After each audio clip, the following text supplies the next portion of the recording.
ustedes forman la famosa pata de ganso.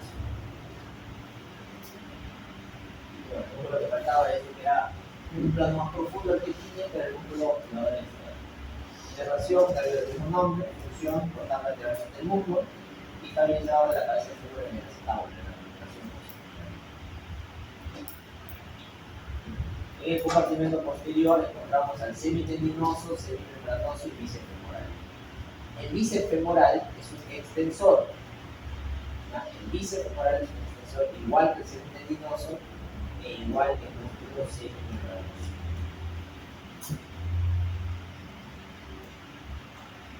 Esto es externo, esto es interno.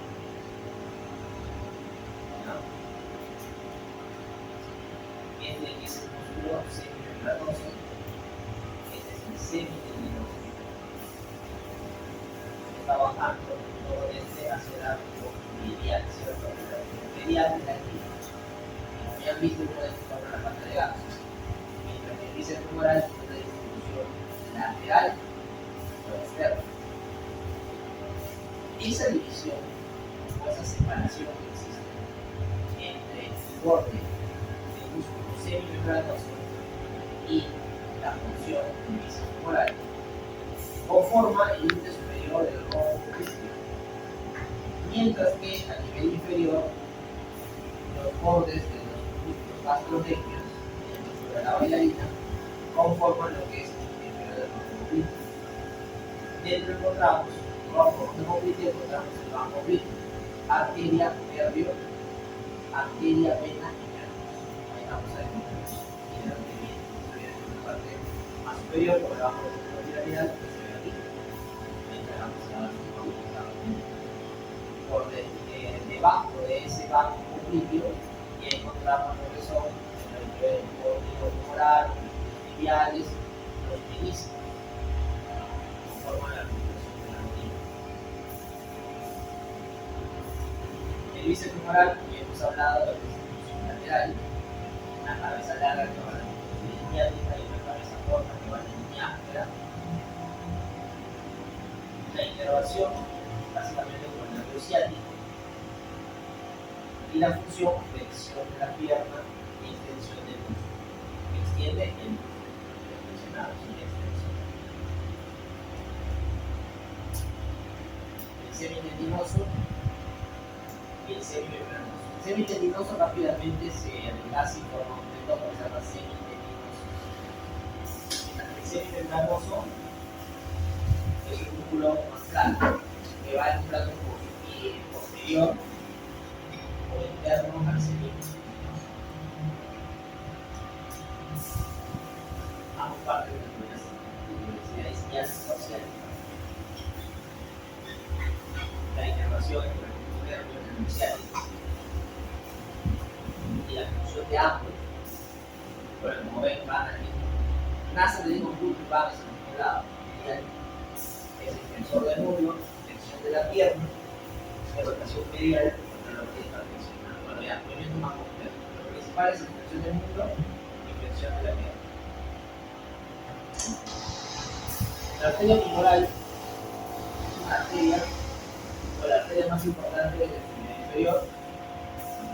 Es la zona de ingreso principalmente de la inflamación vascular del extremidad inferior. Y es una arteria que cambia de nombre cuando pasa el ligamento inguinal.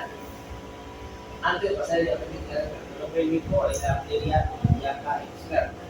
Una vez que pasa el ligamento inguinal, se transforma y cambia de nombre de arteria femoral. La arteria femoral se ubica a nivel de la cabeza del fémur, que ahora es más o menos de 5 o 6, perdón, de 8 o 10 centímetros de longitud y de diámetro aproximadamente de 10 a 12 milímetros. Una vez que ha terminado de discurrir paralelo a la cabeza femoral, esta arteria se divide en dos, la arteria femoral profunda y femoral superficial. La arteria femoral profunda tiene una distribución posterior y lateral, mientras que la femoral superficial se mantiene en plano medial o interno, como quieran llamar, y discurre medial al vasto medial, parece plural, y se mete en el canal obstructor que habíamos estudiado, para finalmente pasar a un plano profundo, un plano posterior, como se ve aquí, aquí, en transparencia por detrás del epífisis distal del fémur para formarse en la arteria poplitea cuando atraviesa el canal de los anillos, ¿cierto? Hemos visto los límites, qué estructuras indican al conducto de sangre. Como ustedes pueden ver, la arteria femoral profunda que viene a ser esta se encarga básicamente de toda la irrigación de la articulación coxofemoral, de la epífisis proximal y de los músculos de la región interna, o básicamente casi todos los músculos de la región del músculo. Mientras que la femoral superficial da algunas ramas musculares, pero que su principal función es llegar a la rodilla y empezar a hacer la circulación. Como ustedes pueden ver aquí, de la rodilla y toda la circulación que de la pierna. Esto solamente si tuviéramos la arteria subaracnoide y aquí con las estructuras que acompañan. Aquí ha sido cortado la arteria superficial para poder ver cómo la femoral profunda va, obviamente, como su nombre dice, haciéndose cada vez más profunda, más interna, creando ramas de irrigación muscular. Observen también que el nervio femoral, una vez que cruza la cintura inguinal, se empieza a dividir en varios ramos, lados. Esto para poder ir a dirigirse justamente a su músculo, inervarlo, y luego las ramas superficiales perforan la penetración del músculo y la fascia lata y van a dar la parte sensitiva.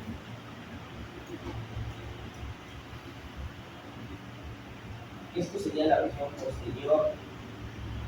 Acá en realidad podemos estudiar dos regiones, la región glútea y la región del músculo, en una cara posterior. Acá, como podemos ver, ha sido retirado parcialmente el músculo glúteo superior y el glúteo medio, dando paso a la representación de los músculos del plano posterior o profundo de la región glútea, que es el aductor menor o mínimo, el músculo piriforme piramidal, el gemelo superior, el obturador interno, el gemelo inferior y el cuadrado femoral. Observamos que por debajo y por encima del músculo piramidal aparecen bands arteriovenosos. Por ejemplo, acá tenemos a la arteria y al nervio que corresponde al glúteo superior y aquí al glúteo inferior, al band del glúteo inferior y al band del glúteo superior. Y ya sabemos que construcción de ellos, para que no se olviden, el nervio glúteo inferior inerva al músculo glúteo superior. Es otra variedad, pero así es. Pero aparte de esa estructura nerviosa y arterial, hay otros dos nervios importantes que emergen del plano profundo y abandonan la cavidad pélvica para dirigirse posterior y descendente en todo el territorio del músculo pierna del nervio. ¿Qué nervio es? Es el nervio ciático o el nervio isquiático. Este nervio es el responsable de las famosas ciáticas. Si todo el mundo lo conoce en la calle, de manera privada, pues dice, me duele la ciática, tengo ciática, ahora he escuchado comentarios. En realidad, no es que el nervio esté enfermo. Lo que pasa es que hay una compresión de las raíces nerviosas que hace que ese nervio se produzca. Ejemplo, si me duele el brazo, se me adormece la mano y me dices tengo mediano, pero sabes que el nervio mediano te duele la mano. Si ya te anatomía aún no lo sabe. Pero por alguna razón que los médicos desconocemos, se ha popularizado el término tengo ciático, cuando claramente el nombre ciático es una estructura anatómica. Teóricamente la gente que no es médico o no sabe que se llama ese nervio. Pero bueno, cuando escuchen este término, lo que significa que el paciente está teniendo un dolor secundario, una compresión medular, atrás una compresión de las raíces nerviosas, que producen ese nervio. Porque lo que va a pasar es que el paciente dice que le duele la espalda, que la pierna se le pone dura, que se le acalambra, y por ahí le han dicho que tiene la columna desviada.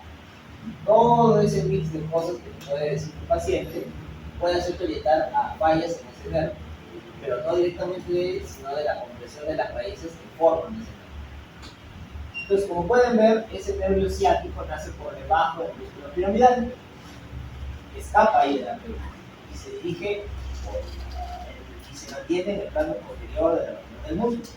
Miren que pasa por encima de los músculos gemelos, del obturador, del cuadrado femoral, y luego va a empezar a dividirse para dar ramas específicas para cada músculo. Cada una de las ramas, si ponen a revisar precisamente, tiene el mismo nombre del músculo, no tiene sentido conocer el entorno de las ramas. Lo que sí quiero que vean es por dónde sale, entre qué músculo sale y cómo es que se mantiene y finalmente se divide. Porque este nervio ciático es un nervio sumamente grueso y importante, es conocido como el nervio más grueso del organismo, y sí es el más grueso del organismo. Se termina dividiéndose en dos ramas muy importantes que van a encargar de la inervación principal de la rodilla para abajo. Y que miren ustedes que está pasando conjuntamente con este van, que es el van oblicuo. Aquí la vena femoral